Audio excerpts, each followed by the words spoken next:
అయ్యయ్యో ఆ నలుగురి పరిస్థితి అధ్వానంగా తయారైంది. అయ్యయ్యో ఆ నలుగురి ఫ్యూచర్ అగమ్య గోచరంగా మారింది. ఒకప్పుడు ఓ వెలుగు వెలిగిన నలుగురు ఇప్పుడు తమ దారుణమైన స్థితిని ఎవరికీ చెప్పుకోలేక సతమతమవుతున్నారట. ఏదో అనుకుంటే ఇంకేదో జరిగిందంటూ అనుచరుల దగ్గర వాపోతున్నారట. ఇంతకీ ఎవరా నలుగురు? ఏమనుకుంటే ఏమైంది?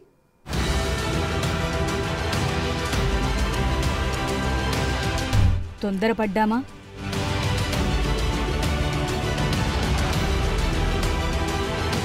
అనవసరంగా వచ్చామా?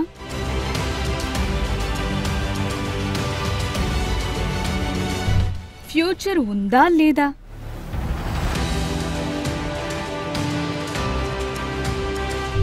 అయోమయంలో ఆ నలుగురు.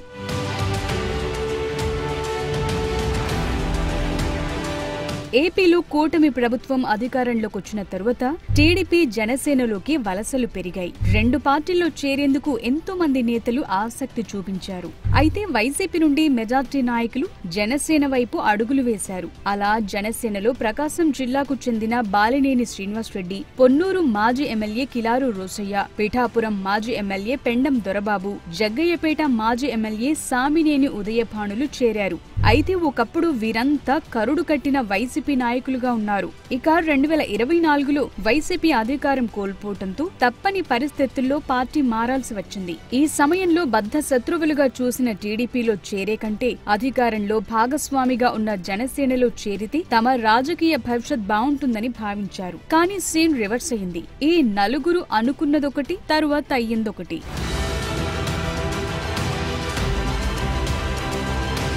వాస్తవానికి ఈ నలుగురు నేతలు వారి వారి నియోజకవర్గాల్లో బలమైన క్యాడర్ కలిగి ఉన్నారు. ప్రకాశం జిల్లాలో బలమైన నేతగా ఉన్న బాలినేని శ్రీనివాసరెడ్డి తన నియోజకవర్గంతో పాటు జిల్లాలోని చాలా నియోజకవర్గాల్లో తన ప్రభావం చూపిస్తారు. 2022 ఏప్రిల్లో వైఎస్ జగన్ తనను మంత్రి పదవిలో నుంచి తీసేసిన దగ్గర నుండే ఆయనతో అంటి ముట్టనట్లుగా ఉన్నారు. ఆ సమయంలోనే బాలినేని జనసేనలోకి వెళతారు అనే టాక్ నడిచింది. అప్పుడున్న రాజకీయ పరిణామాల కారణంగా బాలినేని వైసీపీ నుండే పోటీ చేశారు. ఆ తరువాత భారీ అనుచరగణంతో జనసేనలో చేరిన బాలినేనికి పార్టీలో పెద్దగా ప్రాధాన్యత దక్కటం లేదనే టాక్ ప్రస్తుతం పొలిటికల్ సర్కిల్లో వినబడుతోందట. సుదీర్ఘకాలం రాజకీయాల్లో ఉండి మంత్రిగా పనిచేసిన బాలినేనిని పవన్ కళ్యాణ్ సరిగా ఉపయోగించుకోవటం లేదనే మాటలు వినిపిస్తున్నాయి. చేరిన నాటి నుంచి ఇప్పటి వరకు బాలినేని శ్రీనివాసరెడ్డికి పార్టీ పదవిని కూడా పవన్ కళ్యాణ్ ఇవ్వలేదు. అయితే జనసేనలో చేరే సమయంలో బాలినేనికి ప్రకాశం జిల్లా పార్టీ బాధ్యతలు అప్పగిస్తారని ప్రచారం జరిగింది. ఏం జరిగిందో ఏమో కానీ పార్టీ పగ్గాలు కాదు కదా, కనీసం కార్యదర్శి పదవి కూడా ఇవ్వలేదు.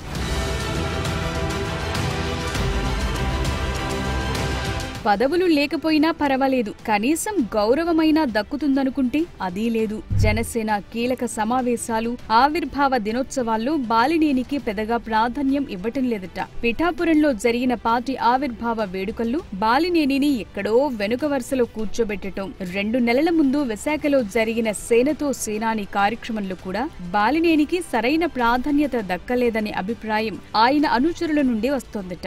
పార్టీ పదవి ఇవ్వకపోయినా పర్లేదు కానీ సీనియర్ రాజకీయ నాయకుడిగా పార్టీ సమావేశాల్లోనైనా ప్రాధాన్యత ఇవ్వాలి కదా అని గుసగుసలాడుకుంటున్నారట. జనసేన పార్టీ అధినేత పవన్ కళ్యాణ్ తీరుపై బాలినేని కూడా అసంతృప్తిగా ఉన్నారట.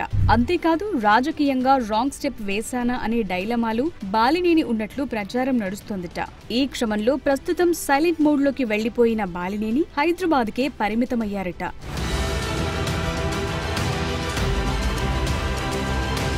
ఇక జనసేన పార్టీలో ఎంతో ఉత్సాహంతో చేరిన మరో కీలక నేత సామినేని ఉదయభాను. అయితే బాలినేనితో పోల్చుకుంటే ఉదయభానుకి పవన్ కళ్యాణ్ గౌరవం ఇచ్చారు. ఎన్టీఆర్ జిల్లా అధ్యక్ష బాధ్యతలు అప్పగించారు. అయినప్పటికీ ఉదయభాను అసంతృప్తిగానే ఉన్నట్లు గుసగుసలు వినిపిస్తున్నాయట. జిల్లాలో సరైన క్యాడర్ లేకపోవడంతో పార్టీని నడిపించడం ఇబ్బందిగా మారింది అనే అభిప్రాయం వ్యక్తమవుతోందట.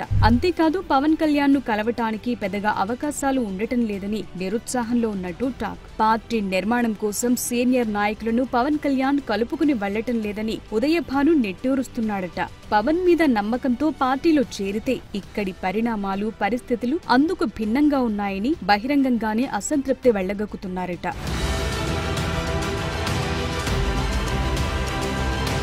పార్టీలో చేరిన పిఠాపురం మాజీ ఎమ్మెల్యే పెండం దొరబాబు పరిస్థితి కూడా ఇంచుమించు బాలినేని ఉదయభాను మాదిరిగానే ఉన్నట్లు ప్రచారం నడుస్తుందిట. పిఠాపురం నియోజకవర్గంలో ఏర్పాటు చేసిన ఫైమెన్ కమిటీలు పెండం దొరబాబుకి స్థానం కల్పించడం తప్ప రాజకీయంగా పార్టీ పరంగా పవన్ కళ్యాణ్ పెద్దగా ప్రాధాన్యత ఇవ్వటం లేదట.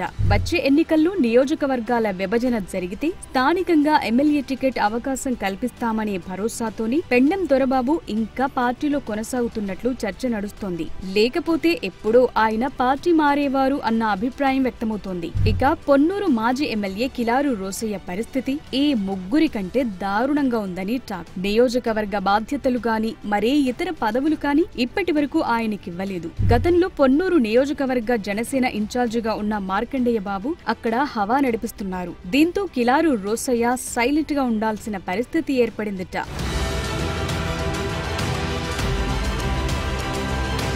మొత్తానికి అనుకున్నదొకటి అయ్యిందొకటి. జనసేనలో చేరి బోల్తా పడ్డాం అని అనుకుంటున్నారట ఈ నలుగురు లీడర్లు. ప్రభుత్వంలో భాగస్వామ్య పార్టీగా ఉన్న జనసేనలో చేరితే తమ రాజకీయ భవిష్యత్ బావుంటుందని ఆశపడ్డ బాలినేని, ఉదయభాను, పెండం దొరబాబు, కిలారు రోసయ్యలు ఇప్పుడు అనవసరంగా చేరామా అని ఆలోచనలో ఉన్నట్లు టాక్. తిరిగి వైసీపీలోకి వెళతామంటే ముఖం చిల్లక జనసేనలో ఉండి ఇబ్బంది పడుతూ సతమతమవుతున్నారట. ఈ క్రమంలో కొద్ది రోజుల పాటు సైలెంట్ గా ఉంటే అన్ని సర్దుకుపోతాయన్న భావనలో ఉన్నారట.